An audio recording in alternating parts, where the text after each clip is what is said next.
चलिए जानते हैं भारत की हर जिला हर क्षेत्र की फटाफट बड़ी खबरों को केवल 5 मिनट में। तो वीडियो को लाइक करके चैनल को सब्सक्राइब जरूर कर दें। बिहार विधानसभा चुनाव के पहले चरण में 18 जिलों की 121 सीटों पर मतदान हुआ। सुबह से ही बूथों पर भारी भीड़ उमड़ी और लोगों में जबरदस्त जोश दिखा। सुबह 9 बजे तक 13% वोटिंग हुई थी, जो 11 बजे तक बढ़कर 27% पार कर गई। बेगूसराय और लखीसराय में 30% से ज्यादा मतदान हुआ, जबकि पटना में करीब 23% वोट पड़े। महिलाओं की भागीदारी इस बार खास रही। कई जगह महिलाओं की लंबी कतारें देखने को मिली। कुछ जगह ईवीएम में खराबी से थोड़ी देर वोटिंग रुकी, लेकिन उसे तुरंत ठीक कर लिया गया। दरभंगा में 2 नकली वोटरों को पकड़ा गया, जिससे प्रशासन ने सख्ती दिखाई। चुनाव आयोग ने सुरक्षा के पुख्ता इंतजाम किए हैं। हर संवेदनशील बूथ पर वेबकास्टिंग की व्यवस्था और मोबाइल फोन ले जाने पर रोक लगाई गई है। एनडीए और महागठबंधन के बीच कांटे की टक्कर है। तेजस्वी यादव रोजगार और महंगाई के मुद्दे पर जनता को साधने की कोशिश में है, जबकि एनडीए विकास और स्थिरता का नारा दे रही है। बेरोजगारी, भ्रष्टाचार और कानून व्यवस्था जैसे मुद्दों ने चुनाव को और गर्मा दिया है। पहले चरण की वोटिंग ने बिहार की सियासत का तापमान बढ़ा दिया है और अब सबकी नजरें दूसरे चरण के मतदान और नतीजों पर टिक गई हैं। राहुल गांधी ने दावा किया है कि हरियाणा में लगभग 25 लाख नकली मतदाताओं का पंजीकरण हुआ है। उनका कहना है कि राज्य के हर 8वें मतदाता में गड़बड़ी हो सकती है। योगी आदित्यनाथ का बड़ा हमला, कहा कि जो भी बेटी की सुरक्षा में सेंध लगाएगा, उसका यमराज के घर के लिए टिकट कटवा देंगे। असम के मुख्यमंत्री हिमंत बिस्वा शर्मा ने विवादित बयान देते हुए कहा कि मैं देशवासियों से अनुरोध करता हूं कि राहुल गांधी को आधिकारिक रूप से पागल घोषित किया जाए। आम आदमी पार्टी के नेता संजय सिंह ने बड़ा हमला बोलते हुए कहा कि बिहार का चुनाव हाईजैक हो चुका है। चुनाव आयोग ने वोट चोरी करके पहले ही एनडीए का काम कर दिया है। असम के मुख्यमंत्री हिमंत बिस्वा शर्मा ने बिहार में गरजते हुए कहा कि बिहार की जनता खुद तय कर चुकी है कि उन्हें श्री राम और लक्ष्मण चाहिए, बाबर और औरंगजेब नहीं। समाजवादी पार्टी के प्रमुख अखिलेश यादव ने पलटवार करते हुए कहा कि ये बीजेपी वाले अवध में भी हारे हैं और मगध में भी हारेंगे। भारतीय मौसम विभाग ने अगले 4 दिनों यानी 6 से 9 नवंबर तक 7 राज्यों में बारिश की संभावना जताई है। साथ ही उत्तरी और मध्य भारत में रात के तापमान में तेज गिरावट की चेतावनी दी है। राजस्थान में हल्की बारिश और बंगाल में तेज हवाओं से मौसम का मिजाज पूरी तरह बदल गया है। ठंड में इजाफा दर्ज किया गया है।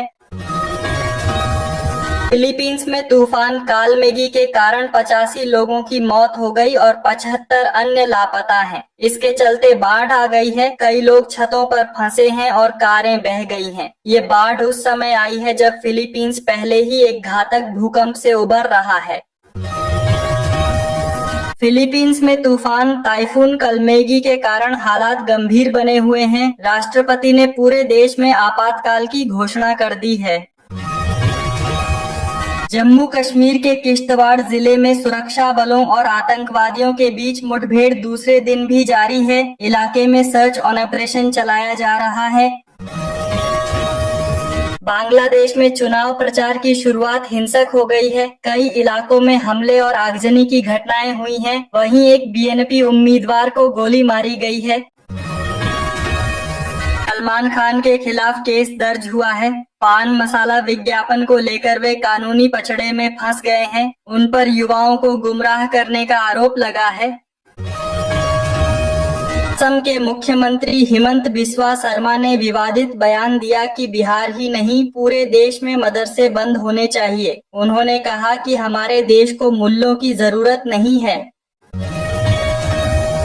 योगी आदित्यनाथ सरकार ने बड़ा फैसला लिया है। अब निर्माण श्रमिकों की बेटियों के विवाह पर 85,000 रुपए तक की आर्थिक सहायता दी जाएगी।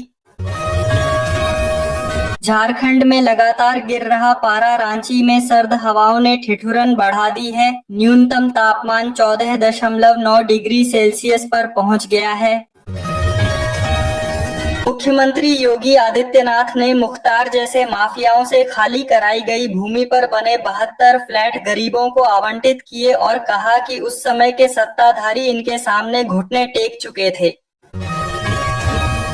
सासाराम में योगी आदित्यनाथ ने कहा कि बिहार चुनाव में एनडीए के पांडव इंडिया ब्लॉक के रामद्रोहियों को हराएंगे। केंद्रीय मंत्री चिराग पासवान ने बड़ा हमला बोलते हुए कहा कि देश में राहुल गांधी अराजकता फैलाने की बातें कर रहे हैं। कांग्रेस प्रवक्ता सुप्रिया श्रीनेत ने कहा कि हरियाणा की सरकार और मुख्यमंत्री चोरी के हैं, यह एक अवैध सरकार है। कांग्रेस नेता राहुल गांधी ने कहा कि मैं देश के युवाओं से कहना चाहता हूं कि यह देश आपका है, यह न चुनाव आयोग का है न नरेंद्र मोदी का है। राहुल गांधी ने विस्फोटक खुलासा करते हुए कहा कि वोट चोरी से हरियाणा में कांग्रेस की सरकार छीनी गई है और इसका ब्लैक एंड व्हाइट सबूत उनके पास मौजूद है। समाजवादी पार्टी प्रमुख अखिलेश यादव ने कहा कि बिहार की जनता बदलाव, नौकरी और नई उम्र के तेजस्वी को आगे बढ़ाने के लिए वोट डाले। आम आदमी पार्टी नेता संजय सिंह ने बीजेपी पर जमकर हमला करते हुए कहा कि बिहार में 1 रुपये में अडानी को 1050 एकड़ जमीन और 10 लाख पेड़ दिए गए और बिहार के नौजवान को सिर्फ रील से रोजगार। पश्चिम बंगाल में वोट चोरी के खिलाफ मुख्यमंत्री ममता बनर्जी के साथ लोग सड़कों पर उतर आए। नेपाल में 9 वाम दलों ने विलय कर लिया है। आम चुनाव से पहले उठाए गए इस बड़े कदम के बाद नई पार्टी का नाम और झंडा तय किया गया है। राहुल गांधी ने राई में बोगस वोटिंग का आरोप लगाया, जिससे क्षेत्र में हलचल मच गई। जांच के दौरान 14 मतदाताओं ने खुद को असली बताया, जिससे राहुल गांधी के आरोपों पर संदेह पैदा हो गया है। इन मतदाताओं के अनुसार उन्होंने ही वोट डाला था। अब इस मामले की सच्चाई पर संशय बना हुआ है। झारखंड में अगले 5 दिन तक आसमान साफ रहेगा। दिन में धूप खिली रहेगी जबकि रातें ठंडी होंगी। तापमान 2 से 3 डिग्री तक गिर सकता है। तेजस्वी यादव ने ऐलान किया कि महिलाओं को 30,000 रुपये दिए जाएंगे। कहा, इस बार सरकार पलट जाएगी। 2020 में महागठबंधन एनडीए से सिर्फ 0.03% पीछे था और 9 राज्यों में पहले ही खेला हो चुका है। भोजपुरी स्टार खेसारी लाल यादव के घर पर बुलडोजर चल सकता है। चुनाव के बीच महाराष्ट्र की महापालिका ने नोटिस भेजा है। अगर अवैध निर्माण नहीं हटाया गया तो तोड़फोड़ का खर्च भी उनसे वसूला जाएगा। काशी में देव दीपावली पर 25 लाख दिए जगमगाए। योगी आदित्यनाथ ने क्रूज से लेजर शो और आतिशबाजी देखी। 40 देशों से पर्यटक पहुंचे। इस दौरान एक बच्ची गंगा में गिर गई, जिसे सुरक्षित निकाल लिया गया। जनसुराज प्रमुख प्रशांत किशोर ने कहा कि राहुल गांधी और विपक्ष के आरोपों का जवाब चुनाव आयोग को देना ही चाहिए। योगी आदित्यनाथ ने बड़ा ऐलान करते हुए कहा कि अब मोहिउद्दीन नगर का नाम मोहन नगर करने की दिशा में आगे बढ़ जाइए। राहुल गांधी ने बड़ा वादा करते हुए कहा कि अगर केंद्र में हमारी सरकार बनती है तो बिहार को देश का सबसे बड़ा विश्वविद्यालय मिलेगा। उन्होंने दावा किया कि यह विश्वविद्यालय शिक्षा के क्षेत्र में एक नई पहचान बनेगा।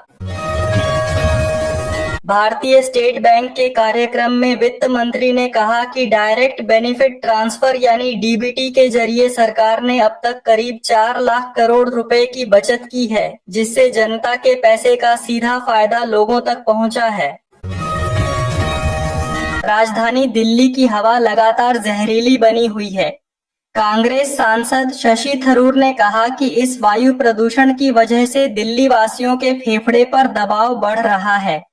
उन्होंने तंज कसते हुए कहा कि नवंबर का महीना आते ही इंसानों के फेफड़े अब प्रदर्शन करने की स्थिति में पहुंच गए हैं। उत्तर प्रदेश के सैनिक स्कूल में टीचिंग और नॉन टीचिंग पदों पर भर्ती निकली है। इच्छुक उम्मीदवार तय तारीख तक अपना आवेदन जमा कर सकते हैं। बिहार चुनाव के दौरान मतदान केंद्र से एक शिकायत सामने आई, जहां कुछ महिलाओं ने आरोप लगाया कि उन्हें वोट डालने की अनुमति नहीं दी गई, जबकि उनके पास पहचान पत्र भी मौजूद था। महिलाओं ने इस पर नाराजगी जताते हुए निष्पक्ष मतदान की मांग की।